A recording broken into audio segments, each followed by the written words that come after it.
এবার ছেলে ঈশানকে নিয়ে খুনসুটি বাঁধল নুসরাত এবং যশের মধ্যে।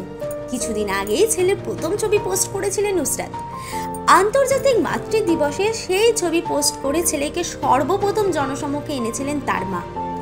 জন্মের সময় থেকে সন্তানের জন্ম নিয়ে অনেক প্রশ্ন ধেয়ে এসেছে তাদের থেকে।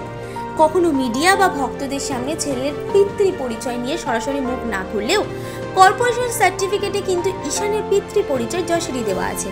সেটা নিয়ে প্রশ্ন করা হলে যশ নিজেও বলেন ছেলে যথেষ্ট বেশি তার প্রতি অ্যাফেকশনেট। নুসরাতেরও অভিযোগ যশ ভীষণ প্যাম্পার করেন ছেলেকে। মাতৃ দিবসে ছবি পোস্ট করার পর যেই প্রশ্ন ধেয়ে এসেছিল তাই নিয়ে একেবারে অকপট নুসরাত এবং যশ। নুসরাতের আক্রোশ, 9 মাস ছেলেকে পেটে রাখলেন তিনি, আর দেখতে হলো যশের মতো। যা শুনে মুহূর্তে যশ বলে দেন তিনি জানতেন ছেলে কখনোই নুসরাতের মতো হবে না। তাই ঈশানের ছবি পোস্ট করার পর যশের মতো দেখতে বলে গুঞ্জন সৃষ্টি হয়েছিল। তাতে পিছিয়ে যাওয়া দূরে থাক, আরো এক ধাপ স্টেপ আউট করেই ছক্কা মারলেন তার বাবা মা। এইভাবে সেলিব্রিটির হারির খবর আপনাদের সকলের সামনে তুলে ধরতে বদ্ধপরিকর টাইমলাইন ক্রিয়েশন।